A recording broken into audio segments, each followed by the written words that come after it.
श्रीवेङ्कटेशसहस्रनामस्तोत्रम्। ॐ वसिष्ठ उवाच भगवन् केन विधिना नामभिर्वेङ्कटेश्वरम् पूजयामास तं देवं ब्रह्मा तु कमलैः शुभैः। पृच्छामि तानि नामानि गुणयोगपराणि किं मुख्यवृत्तीनि किं ब्रूहि लक्षकाण्यथवा हरेः। नारद उवाच नामानि अनन्तानि हरेः गुणयोगानि कानिचित् मुख्यवृत्तीनि चान्यानि लक्षकाण्यपराणि च। परमार्थैः सर्वशब्दैरेको ज्ञेयः परः पुमान् आदिमध्यान्तरहितस्त्वव्यक्तोऽनन्तरूपभृत्। चन्द्रार्कवह्निवायव्याद्या ग्रहर्क्षाणि नभो दिशः अन्वयव्यतिरेकाभ्यां सन्ति नो सन्ति यन्मतेः। तस्य देवस्य नाम्नां हि पारं गन्तुं हि कः क्षमः। तथापि चाभिधानानि वेङ्कटेशस्य कानिचित् ब्रह्मगीतानि पुण्यानि तानि वक्ष्यामि सुव्रता। यदुच्चारणमात्रेण विमुक्ताखः परं व्रजेत्।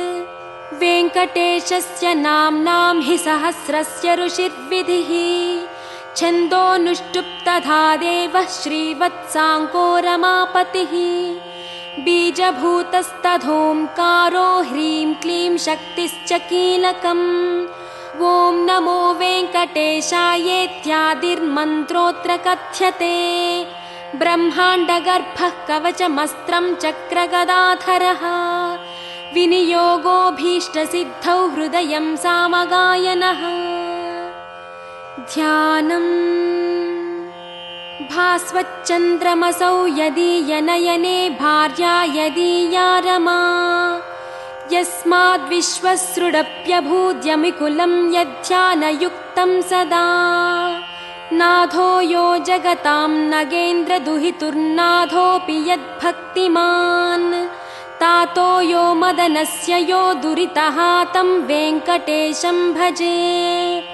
ऊर्ध्वौ हस्तौ यदीयौ सुररिपुदलने बिभ्रतौ शङ्खचक्रे सेव्या वङ्घ्री स्वकीया वभिदधदधरो दक्षिणो यस्य पाणिः। तावन्मात्रं भवाब्धिं गमयति भजतामूरुगो वामपाणिः।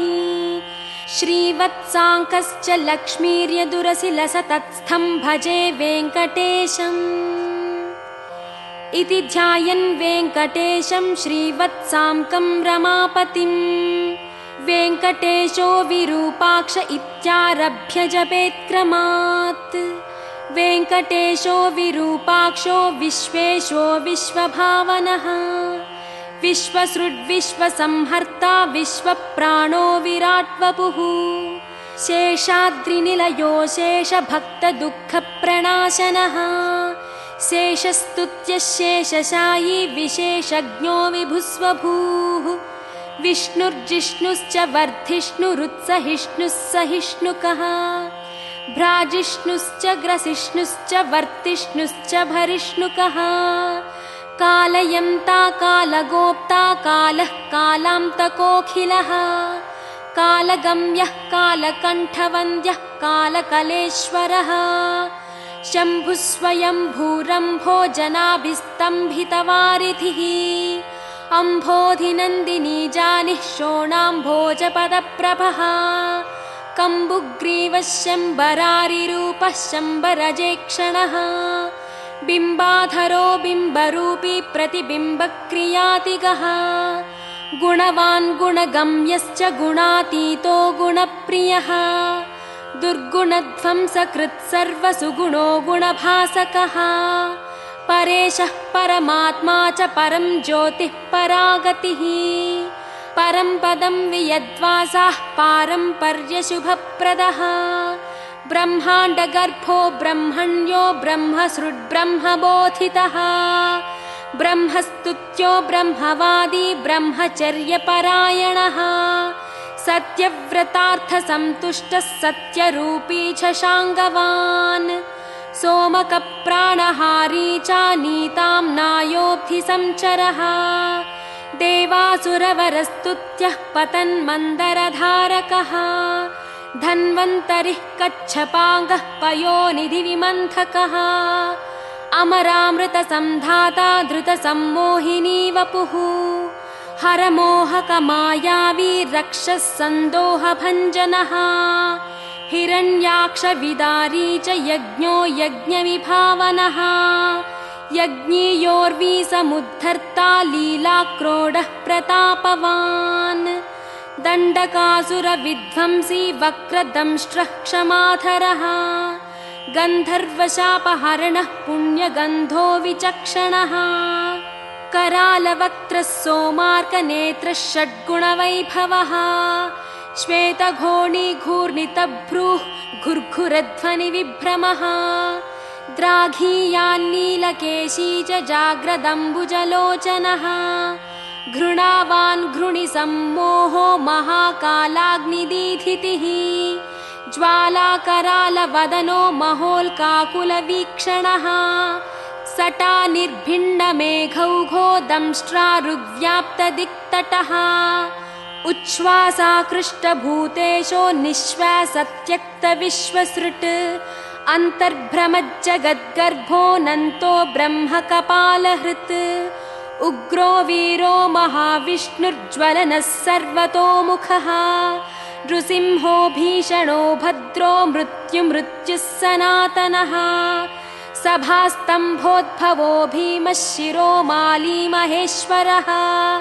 द्वादशादित्यचूडालः कल्पधूमसटाच्छविः हिरण्यकोरस्थलभिन्नकः सिंहमुखो नखः प्रह्लादवरदो धीमान् भक्तसङ्घः प्रतिष्ठितः ब्रह्मरुद्रादिसंसेव्यः सिद्धसाध्यप्रपूजितः लक्ष्मीनृसिंहो देवेशो बालाजिह्वान्त्रमालिकः खड्गी खेटी महेश्वासी कपाली मुसलीहली पाशीशूली महाबाहुर्ज्वरघ्नो रोगलुण्ठकः मौञ्जियुक्छात्रकोदण्डी कृष्णाजिनधरो वटुः अधीतवेदो वेदान्तोद्धारको ब्रह्मनैष्ठिकः अहीनशयनप्रीतः आदितेयो नघो हरिः संवित्प्रियः सामवेद्यो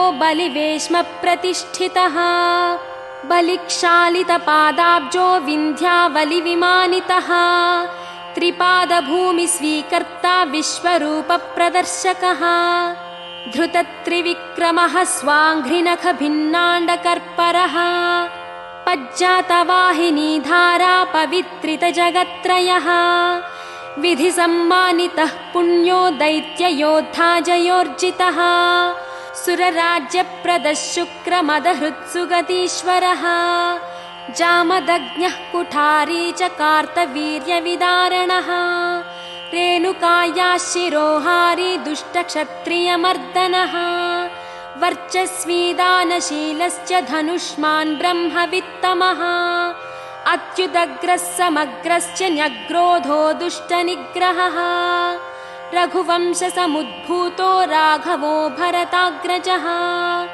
कौसल्यातनयो रामो विश्वामित्रप्रियङ्करः ताटकारिः सुबाहुघ्नो बलातिबलमन्त्रवान् अहल्याशापविच्छेदी प्रविष्टजनकालयः स्वयंवरसभासंस्थ ईशचापप्रभञ्जनः जानकी परिणेता च जनकाधीश संस्तुतः जमदग्नितनूजातयोद्धा योध्याधिपाग्रणीः पितृवाक्यप्रतीपालस्त्यक्तराज्यः स लक्ष्मणः ससीतश्चित्रकूटस्थो भरताहितराज्यकः काकदर्पप्रहर्ता च दण्डकारण्यवासकः पञ्चवट्यां विहारी च स्वधर्मपरिपोषकः विराधः अगस्त्यमुख्यमुनिसम्मानितः पुमान् इन्द्रचापधरः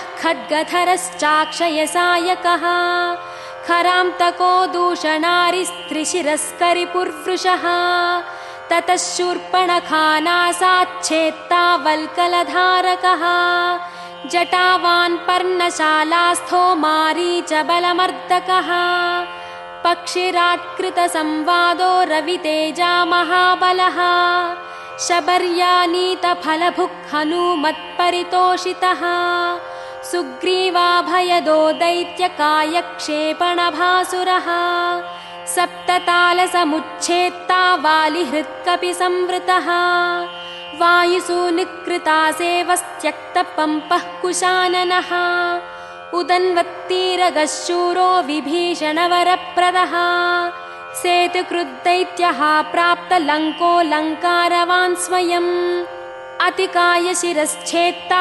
कुम्भकर्णविभेदनः दशकण्ठशिरोध्वंसी जाम्बवत्प्रमुखावृतः जानकीशः सुराध्यक्षः साकेतेशः पुरातनः पुण्यश्लोको वेदवेद्यः स्वामितीर्थनिवासकः लक्ष्मीसरः केलिलोलो लक्ष्मीशो लोकरक्षकः देवकी गर्भसम्भूतो यशोदेक्षणलालितः वसुदेवकृतस्तोत्रो नन्दगोपमनोहरः चतुर्भुजः कोमलाङ्गो गदावान्नीलकुन्तलः पूतना प्राणसंहर्ता तृणावर्तविनाशनः गर्गारोपितनामाङ्को वासुदेवो ह्यथोक्षजः गोपिकास्तन्यपायी च बलभद्रानुजोच्युतः वयाघ्रनखभूषश्च वत्सजिद्वत्सवर्धनः क्षीरसाराशनरतो दधिभाण्डप्रमर्दनः नवनीतापहर्ता च नीलनीरदभासुरः आभीरदृष्टदौर्जन्यो नीलपद्मनिभाननः मातृदर्शितविश्वास्य उलूखलनिबन्धनः नलकूबरशापान्तो गोधूलिच्चुरिताङ्गकः गोसंघरक्षकः श्रीशो बृन्दारण्यनिवासकः वत्सान्तको बकद्वेषी दैत्याम्बुदमहानिलः महाजगरचण्डाग्निः शकटप्राणकण्टकः इन्द्रसेव्यः पुण्यगात्रः खरजिच्चण्डदीथितिः तालपक्वफलाशी च कालीयफणिदर्पः नागपत्निस्तुतिप्रीतः प्रलम्बासुरखण्डनः दावाग्निबलसंहारी फलहारी गदाग्रजः गोपाङ्गनाचेलचोरः पाथो लीलाविशारदः वंशगानप्रवीणश्च गोपीहस्ताम्बुजार्चितः मुनिपत्न्याहृताहारो मुनिश्रेष्ठो मुनिप्रियः गोवर्धनाद्रिसंधर्ता संक्रन्दनतमोपहः सदुद्यानविलासी च रासक्रीडापरायणः वरुणाभ्यर्चितो गोपी प्रार्थितः पुरुषोत्तमः अक्रूरस्तुतिसम्प्रीतः कुब्जा यौवनदायकः मुष्टिकोरः प्रहारी च चाणूरोदरदारणः मल्लयुद्धाग्रगण्यश्च पितृबन्धनमोचकः मत्तमातङ्गपञ्चास्यः कंसग्रीवानिकृन्तनः उग्रसेनप्रतिष्ठाता रत्नसिंहासनस्थितः कालनेमिखलद्वेषी मुचुकुन्दवरप्रदः साल्वसेवितदुर्धर्षराजस्मयनिवारणः रुक्मिगर्वापहारी च रुक्मिणीनयनोत्सवः प्रद्युम्नजनकः कामी प्रद्युम्नो द्वारकाधिपः मण्याहर्ता महामायो जाम्बवत्कृतसंगरः जाम्बूनदाम्बरधरो गम्यो जाम्बवती विभुः कालिन्दीप्रथिता रामकेलिर्गुञ्जावतंसकः मन्दारसुमनोभास्वान् शचीशाभीष्टदायकः सत्राजिन्मानसोल्लासी सत्याजानिशुभावहः शतदन्वहरः सिद्धपाण्डवप्रियकोत्सवः भद्रप्रियः सुभद्राया भ्राता नाग्नचिती विभुः किरीटकुण्डलधरः कल्पपल्लवलालितः भैष्मिप्रणयभाषावान् मित्रविन्दाधिपोभयः स्वमूर्तिकेलिसम्प्रीतो लक्ष्मणोदारमानसः प्राग्ज्योतिषाधिपध्वंसी तत्सैन्यान्तकरोऽमृतः भूमिस्तुतो भूरिभोगो भूषणाम्बरसंयुतः बहुरामाकृताह्लादो गन्धमाल्यानुलेपनः नारदादृष्टचरितो देवेशो विश्वराड्गुरुः बाणबाहुविदारश्च तापज्वरविनाशकः उषोद्धर्शयिता व्यक्तः शिववाक्तुष्टमानसः महेशज्वरसंस्तुत्य शीतज्वरभयान्तकः मृगराजोद्धारकश्च पौण्ड्रकादिवधोद्यतः विविधारिच्चलोद्विग्नब्राह्मणेषु दयापरः जरासन्धबलद्वेषी केशिदैत्यभयङ्करः चक्री चैद्यान्तकः सभ्यो राजबन्धविमोचकः राजसूयः विर्भोक्ता स्निग्धाङ्गः शुभलक्षणः धानाभक्षणसम्प्रीतः कुचेलाभीष्टदायकः सत्त्वादिगुणगम्भीरो द्रौपदीमानरक्षकः भीष्मध्येयो भक्तवस्यो भीमपूज्यो दयानिधिः दन्तवक्त्रशिरश्छेत्ता कृष्णः कृष्णासखस्वराट् वैजयन्ती प्रमोदी च बर्हि बर्हविभूषणः पार्थकौरवसन्धानकारी दुःशासनान्तकः बुद्धो विशुद्धः सर्वज्ञः क्रतुहिंसाविनिन्दकः त्रिपुरस्त्रीमानभङ्गः सर्वशास्त्रविशारदः निर्विकारो निर्ममश्च निराभासो निरामयः जगन्मोहकधर्मी च दिग्वस्त्रो दिक्पतीश्वरः कल्कीम्लेच्छप्रहर्ता च दुष्टनिग्रहकारकः धर्मप्रतिष्ठाकारी च चातुर्वर्ण्यविभागकृत् युगान्तको युगाक्रान्तो युगकृद्युगभासकः कामारिः कामकारी च निष्कामः कामितार्थदः भर्गो वरेण्यः सवितुः शार्ङ्गी वैकुण्ठमन्दिरः हयग्रीवः कैटभारिः ग्राहघ्नो गजरक्षकः सर्वसंशयविच्छेत्ता सर्वभक्तसमुत्सुकः कपर्दी कामहारी च कलाकाष्ठा स्मृतिर्धृतिः अनादिरप्रमेयौजाः प्रधानः सन्निरूपकः निर्लेपो निःस्पृहो सङ्गो निर्भयो नीतिपारगः निष्प्रेप्यो निष्क्रियः शान्तो निष्प्रपञ्चो निधिर्नयः कर्म्यकर्म्ये विकर्मी च कर्म्येप्सुः कर्मभावनः कर्माङ्गः कर्मविन्यासो महाकर्मी महाव्रती कर्मभुक् कर्मफलदः कर्मेशः कर्मनिग्रहः नरो नारायणो दान्तः कपिलः कामदः शुचिः तप्ता जप्ता क्षमालावान् गम्ता नेतालयो गतिः शिष्टो द्रष्टा रिपुद्वेष्टा रोष्टा वेष्टा महानटः रोद्धा बोद्धा महायोद्धा श्रद्धावान् सत्यधीशुभः मन्त्री मन्त्रो मन्त्रगम्यो मन्त्रकृत् परमन्त्रहृत् मन्त्रभृन्मन्त्रफलदो मन्त्रेशो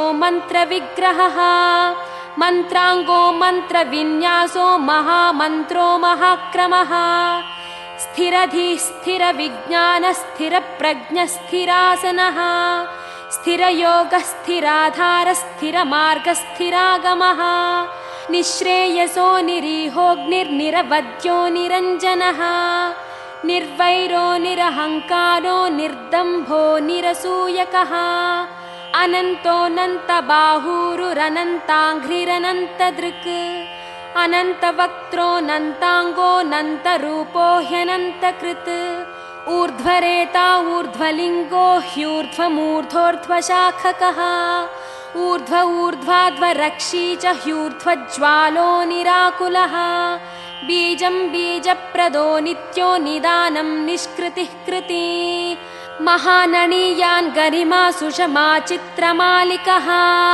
नभस्पृन्नभसो ज्योतिर्नभस्वान्निर्नभानभः अभुर्विभुः प्रभुः शम्भुर्महीयान् भूर्भुवाकृतिः महानन्दो महाशूरो महोराशिर्महोत्सवः महाक्रोधो महाज्वालो महाशान्तो महागुणः सत्यव्रतः सत्यपरः सत्यसन्धः सतां गतिः सत्येशः सत्यसङ्कल्पः सत्यचारित्रलक्षणः अन्तश्चरो ह्यन्तरात्मा परमात्मा चिदात्मकः रोचनो रोचमानश्च साक्षी शौरिर्जनार्दनः मुकुन्दो नन्दनिष्पन्दः स्वर्णबिन्दुः पुरन्दरः अरिन्दमः सुमन्दश्च कुन्दमन्दारः सवान् स्यन्दनारूढचण्डाङ्गो ह्यानन्दी नन्दनन्दनः अनसूयानन्दनो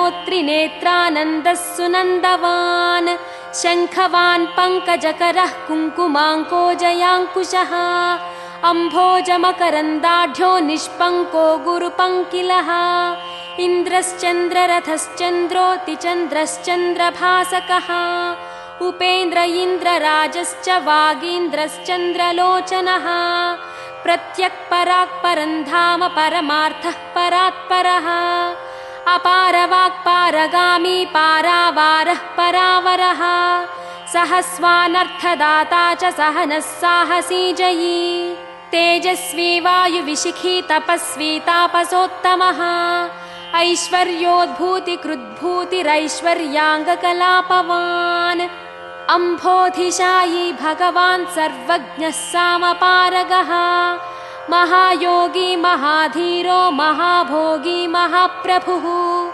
महावीरो महातुष्टिर्महापुष्टिर्महागुणः महादेवो महाबाहुर्महाधर्मो महेश्वरः समीपगो दूरगामी स्वर्गमार्गनिरर्गलः नगो नगधरो नागो नागेशो नागपालकः हिरण्मयस्वर्णरेता हिरण्यार्चिर्हिरण्यदः गुणगण्यः शरण्यश्च पुण्यकीर्तिः पुराणगः जन्यभृज्जन्यसन्नद्धो दिव्यपञ्चायुधो वशी दौर्जन्यभङ्गः पर्जन्यः सौजन्यनिलयोलयः जलन्धरान्तको भस्म दैत्यनाशी महामनाः श्रेष्ठः श्रविष्ठो द्राघिष्ठो गरिष्ठो गरुडध्वजः ज्येष्ठो द्रढिष्ठो वर्षिष्ठो द्राघीयान् प्रणवः फणी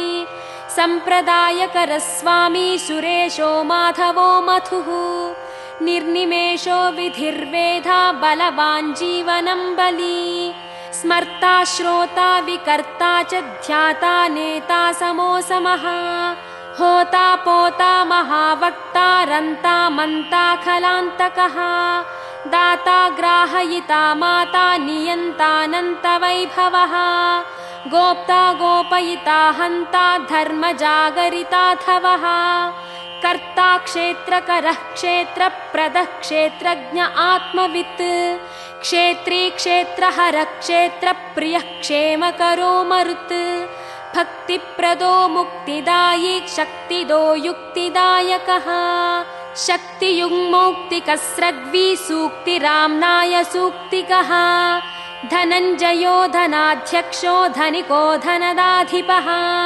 महाधनो महामानी दुर्योधनविमानितः रत्नाकरो रत्नरोचि रत्नगर्भाश्रयः शुचिः रत्नसानुनिधिर्मौलिरत्नभारत्नकङ्कणः अन्तर्लक्ष्योऽन्तरभ्यासी चान्तर्ध्येयोजितासनः अन्तरङ्गोदयावांश्च ह्यन्तर्मायो महार्णवः सरसः सिद्धरसिकः सिद्धिः साध्यः सदा गतिः आयुः प्रदो महायुष्मानर्चिष्मानोषधीपतिः अष्टश्रीरष्टभागोष्टककुभ्याप्तयशोव्रती अष्टापदः सुवर्णाभो ह्यष्टमूर्तिस्त्रिमूर्तिमान् अस्वप्नः स्वप्नगस्वप्नः सुस्वप्नः फलदायकः दुःस्वप्नध्वंसकोध्वस्तद्दुर्निमित्तः शिवङ्करः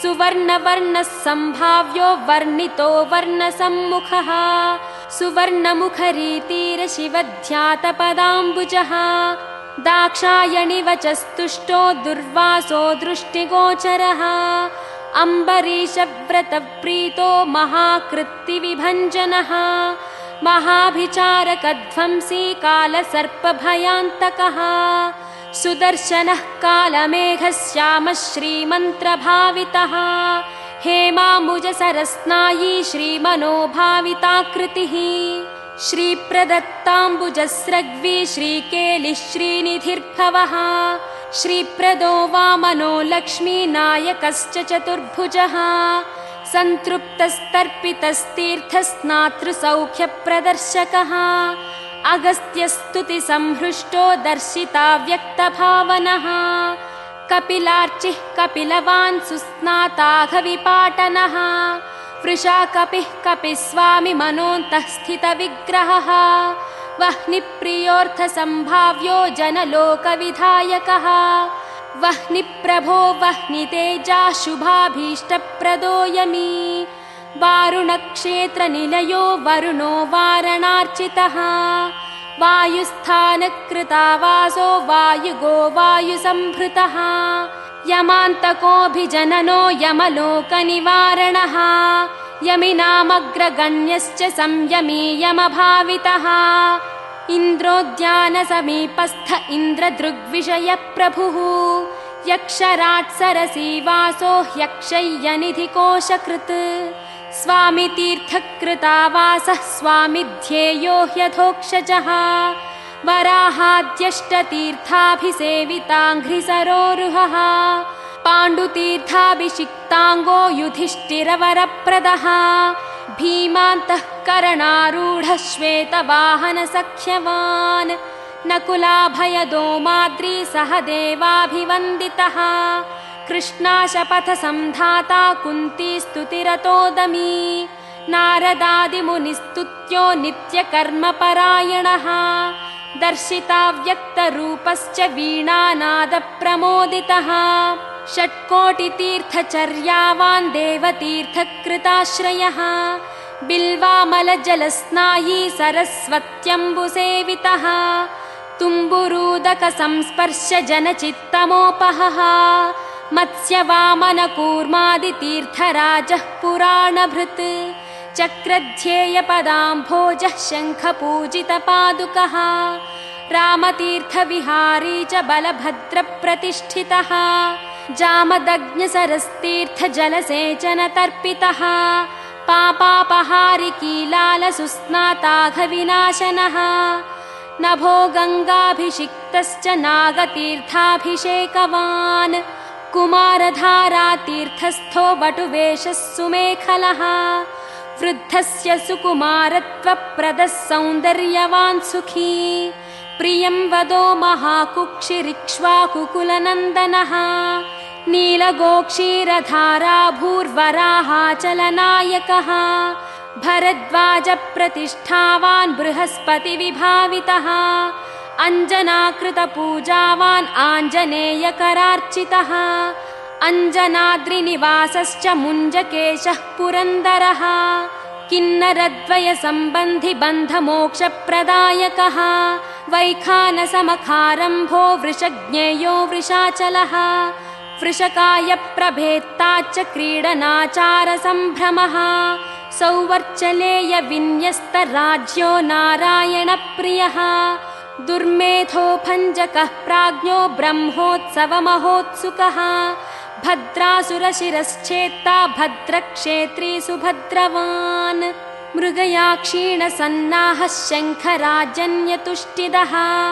स्थाणुस्थो वैनतेयाङ्गभावितो ह्यशरीरवान् भोगीन्द्रभोगसंस्थानो ब्रह्मादिगणसेवितः सहस्रार्कच्छटाभास्वद्विमानान्तः गुणी विश्वक्सेनकृतस्तोत्रः सनन्दनपरिवृतः जाह्नव्यादिनदीसेव्यः सुरेशाद्यभिवन्दितः सुराङ्गना नृत्यपरो गन्धर्वोद्गायनप्रियः राकेन्दुसङ्काशनखः कोमलाङ्घ्रिसरोरुहः कच्छपप्रपदः कुन्दगुल्फकः स्वच्छकूर्परः मेदुरस्वर्णवस्त्राढ्यकटिदेशस्थमेखलः प्रोल्लसच्छुरिकाभास्वत्कटिदेशः शुभङ्करः अनन्तपद्मजस्थाननाभिर्मौक्तिकमालिकः मन्दारचाम्पेयमाली रत्नाभरणसंभृतः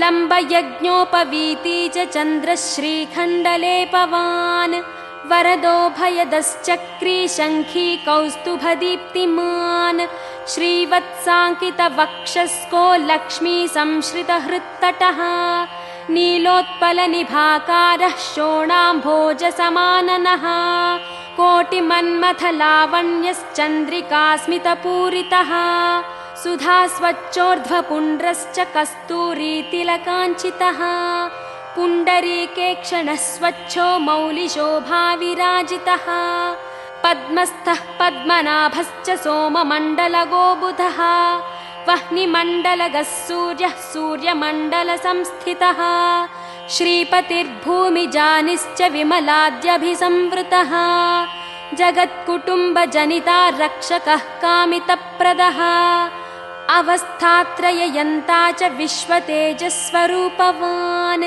ज्ञप्तिर्ज्ञेयो ज्ञानगम्यो ज्ञानातीतः सुरातिगः ब्रह्माण्डान्तर्बहिर्व्याप्तो वेङ्कटाद्रिगदाधरः श्रीवेङ्कटाद्रिगदाधर ॐ नम इति।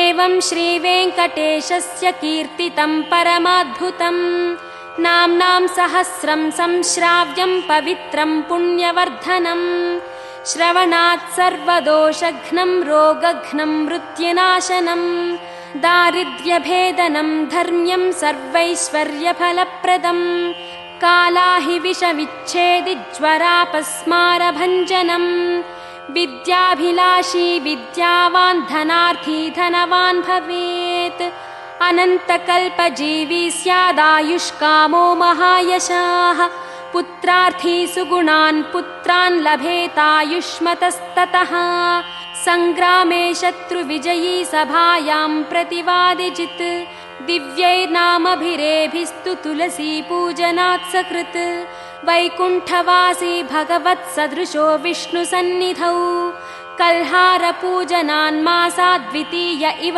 यक्षराट् नीलोत्पलार्चनाः सर्वराज्यपूज्यः सदा भवेत् हृत्संस्थितैर्नामभिस्तु भूयादृग्विषयो हरिः वाञ्छितार्थं तदा दत्त्वा वैकुण्ठं च प्रयच्छति त्रिसन्ध्यं यो जपेन्नित्यं सम्पूज्य विधिना विभुं त्रिवारं पञ्चवारं वा प्रत्यहं क्रमशोऽयमी मासादलक्ष्मीनाशः स्याद्विमासात् स्यान्नरेन्द्रता त्रिमासान् महदैश्वर्यं ततः सम्भाषणं भवेत् मासं पठन्यूनकर्मपूर्तिं च समवाप्नुयात् मार्गभ्रष्टश्च सन्मार्गं गतस्वस्वं स्वकीयकम् चाञ्चल्यचित्तो चाञ्चल्यं मनस्वास्थ्यं च गच्छति आयुरारोग्यमैश्वर्यं ज्ञानं मोक्षं च विन्दति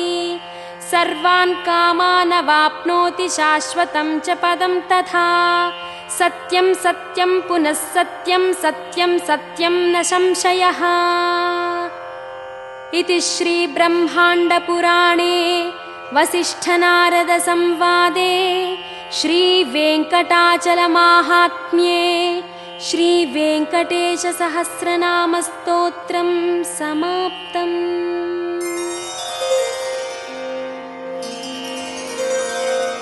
श्रियः कान्ताय कल्याणनिधये निधयेऽर्थिनां श्रीवेङ्कटनिवासाय श्रीनिवासाय मङ्गलम्।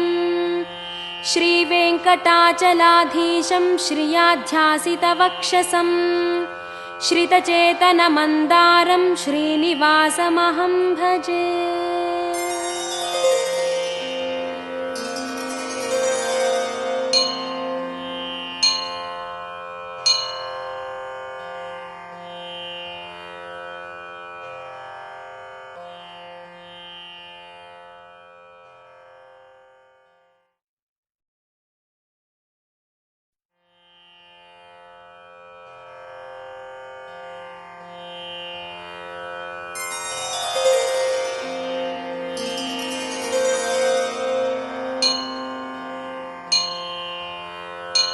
मुकुन्दमालास्तोत्रम्। ॐ श्री घुष्यते यस्य नगरे रङ्गयात्रा दिने दिने तमहं शिरसा वन्दे राजानं कुलशेखरम्। श्रीवल्लभेति वरदेति दयापरेति भक्तप्रियेति भवलुण्ठनकोविदेति नाथेति नागशयनेति जगन्निवासेति आलापनं प्रतिपदं कुरु मे मुकुन्द। जयतु जयतु देवो देवकीनन्दनोऽयम् जयतु जयतु कृष्णो वृष्णिवंशप्रदीपः। जयतु जयतु मेघश्यामलः कोमलाङ्गः। जयतु जयतु पृथ्वीभारनाशो मुकुन्दः। मुकुन्दमूर्ध्ना प्रणिपत्य याचे भवन्तमेकान्तमियन्तमर्थम्। अविस्मृतिस्त्वच्चरणारविन्दे भवे भवे मेस्तु भवत्प्रसादात्।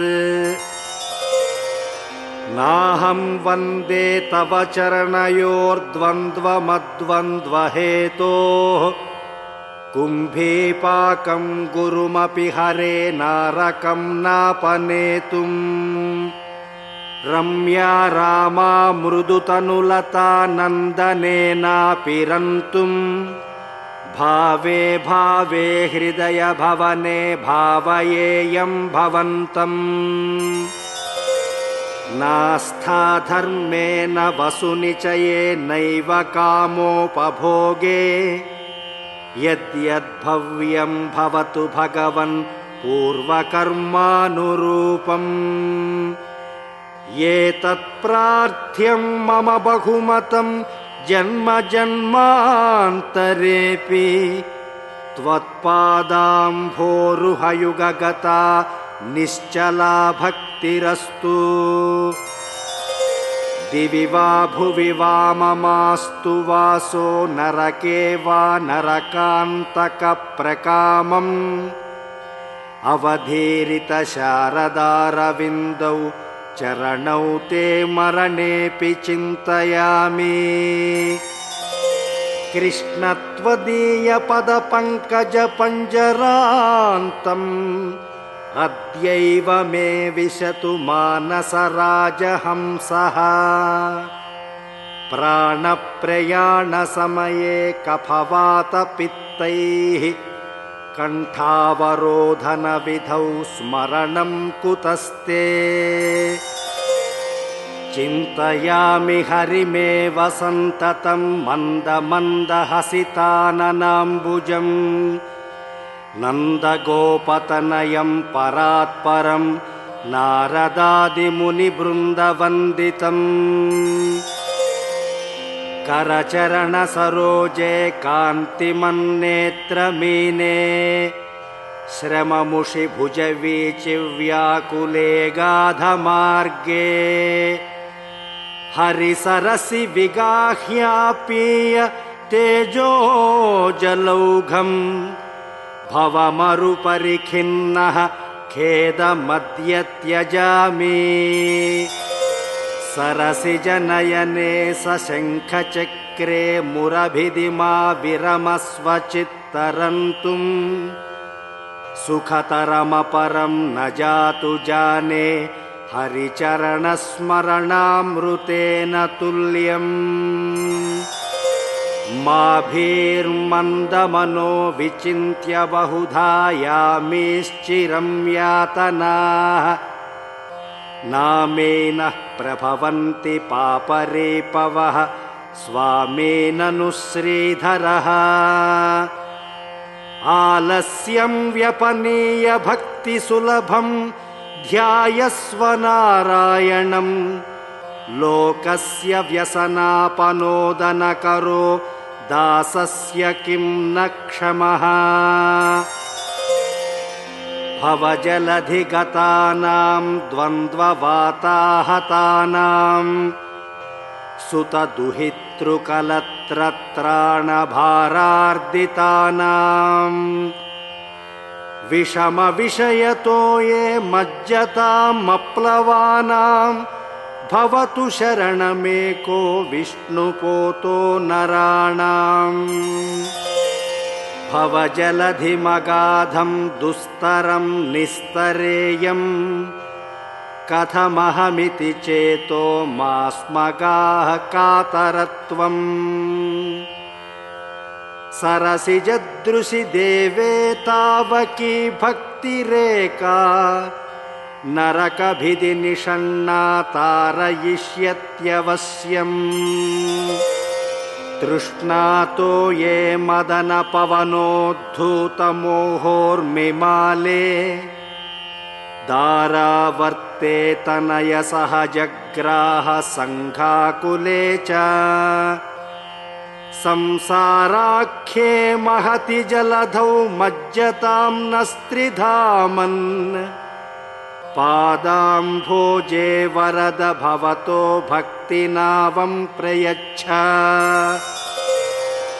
माद्राक्षं क्षीणपुण्यान् क्षणमपि भवतो भक्तिहीनान् पदाब्जे माश्रौषं श्राव्यबन्धं तव चरितमपास्यान्यदाख्यानजातम् मास्मार्षं माधव त्वामपि भुवनपते चेतसा पह्नुवानान् मा भूवं त्वत्सपर्याव्यतिकररहितो जन्म जन्मान्तरेऽपि जिह्वे कीर्तय केशवं मुररिपुं चेतो भज श्रीधरम् पाणिद्वन्द्वसमर्चयाच्युतकथाः श्रोत्रद्वयत्वं शृणु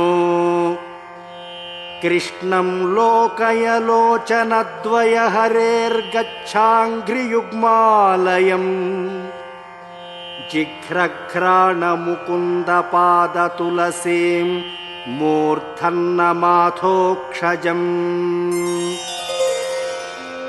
हे लोकाः शृणुत प्रसूतिमरणव्याधेश्चिकित्सामिमाम् योगज्ञाः समुदहरन्ति मुनयो यां याज्ञवल्क्यादयः अन्तर्ज्योतिरमेयमेकममृतं कृष्णाख्यमापीयताम् तत्पीतं परमौषधं वितनुते निर्वाणमात्यन्तिकम्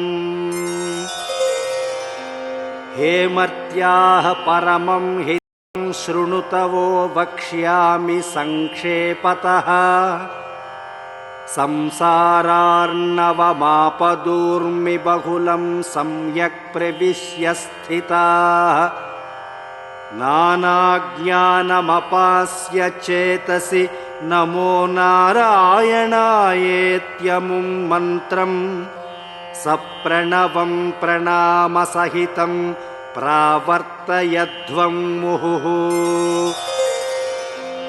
पृथ्वीरेणुरणुः पयांसि कणिकाः फल्गुस्फुलिङ्गो लघुः तेजो निःश्वसनं मरुत्तनुतरं रन्ध्रं सुसूक्ष्मं नभः क्षुद्रा रुद्रपितामह प्रभृतयः कीटाः समस्ताः सुराः दृष्टे यत्र सतावको विजयते भूमावधूतावधिः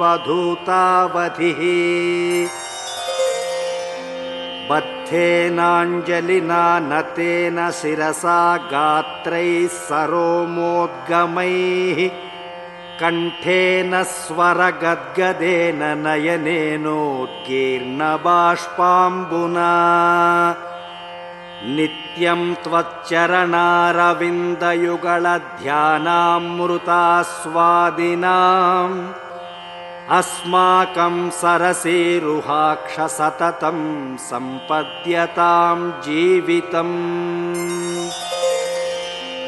हे गोपालक हे कृपाजलनिधे हे सिन्धुकन्यापते हे कंसान्तक हे गजेन्द्रकरुणापारेण हे माधवा हे रामानुज हे जगत्त्रयगुरो हे पुण्डरीकाक्ष मां हे गोपीजननाथ पालय परं जानामि न त्वां विना। भक्तापाय भुजङ्गगारुडमणिस्त्रैलोक्यरक्षामणिः गोपीलोचन चातकाम्बुदमणिः सौन्दर्यमुद्रामणिः यः कान्तामणिरुक्मिणी घनकुचद्वन्द्वैकभूषामणिः श्रेयो देवशिखामणिर्दिशतु नो गोपालचूडामणिः।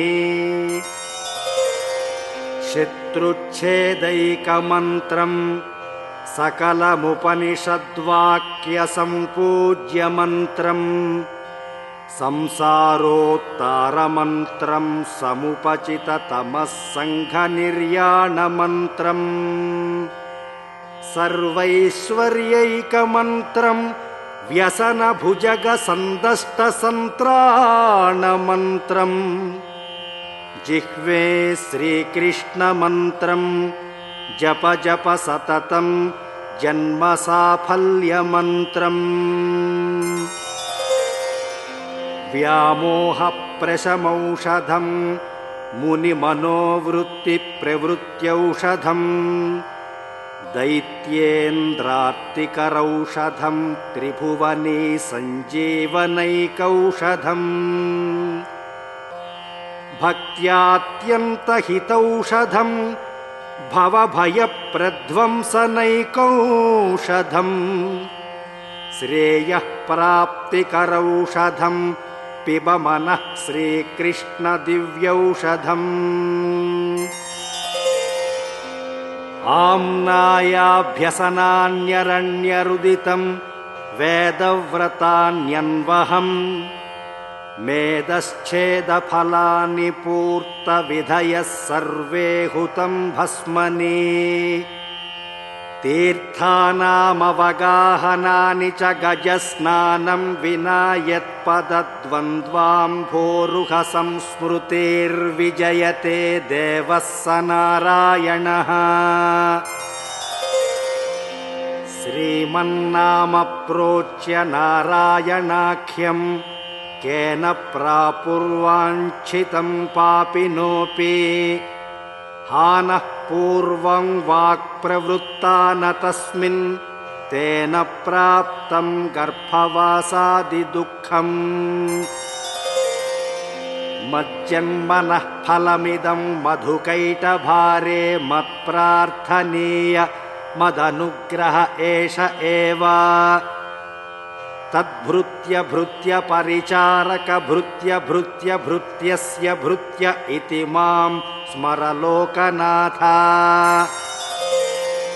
नाथेन पुरुषोत्तमे त्रिजगतामेकाधिपे चेतसा सेव्ये स्वस्य पदस्य दातरि सुरे नारायणे तिष्ठति। यङ्कञ्चित् पुरुषाधमं कतिपयग्रामेशमल्पार्थदं सेवायै मृगयामहे नरमहो मूकावराकावयम्। मदनपरिहरस्थितिं मदीये मनसि मुकुन्दपदारविन्दधाम्नि हरनयनकृशानुनाकृशोऽसि स्मरसि न चक्रपराक्रमं मुरारेः। तत्त्वं ब्रुवाणानि परं परस्मात् मधुक्षरन्तीव सतां फलानि प्रावर्तय प्राञ्जलिरश्मिजिह्वे नामानि नारायणगोचराणि इदं शरीरं परिणामपेशलं पतत्यवश्यं श्लथसन्धिजच्छरम् किमौषधैः क्लिश्यसि मूढदुर्मते निरामयं कृष्णरसायनं पिब दारावाराकरवरसुता ते तनूजो विरिञ्चिः स्तोता वेदस्तव सुरगणो भृत्यवर्गः प्रसादः मुक्तिर्माया जगदविकलं तावकी देवकी ते माता मित्रं बलरिपुसुतस्त्वय्यतोऽन्यन्न जाने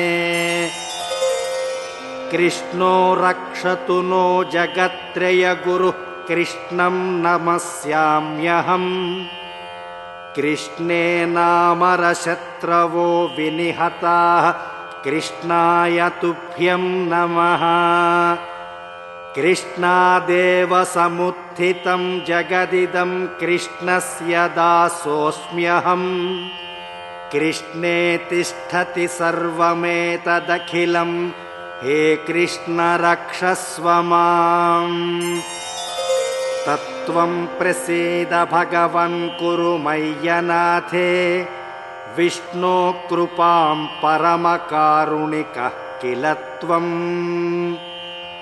संसारसागरनिमग्नमनन्तदीनमुद्धर्तुमर्हसि हरे पुरुषोत्तमोऽसि नमामि नारायणपादपङ्कजम् करोमि नारायणपूजनं सदा वदामि नारायणनाम निर्मलम् स्मरामि नारायणतत्त्वमव्ययम् श्रीनाथ नारायण वासुदेव श्रीकृष्ण भक्तप्रिय चक्रपाणे श्रीपद्मनाभाच्युत कैटभारे श्रीरामपद्माक्ष हरे मुरारे अनंत वैकुंठ मुकुंद कृष्ण गोविंद दामोदर माधवेति वक्तुं समर्थोऽपि न वक्ति कश्चित् अहो जनानां व्यसनाभिमुख्यम्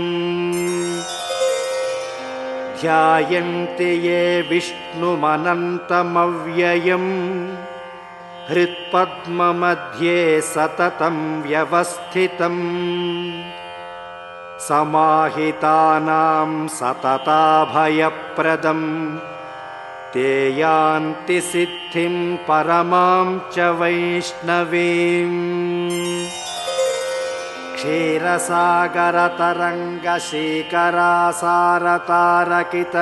क्षीरसागरतरङ्गशीकरासारतारकितचारुमूर्तये भोगिभोगशयनीयशायिने माधवाय मधुविद्विषे नमः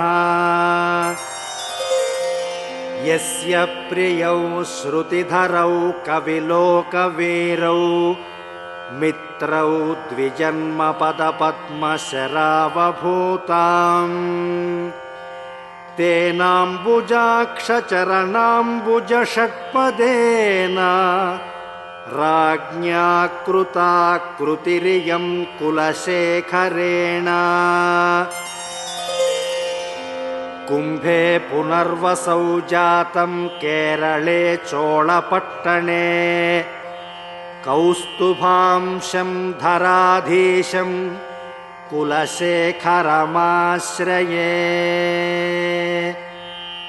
मुकुन्दमाला सम्पूर्णा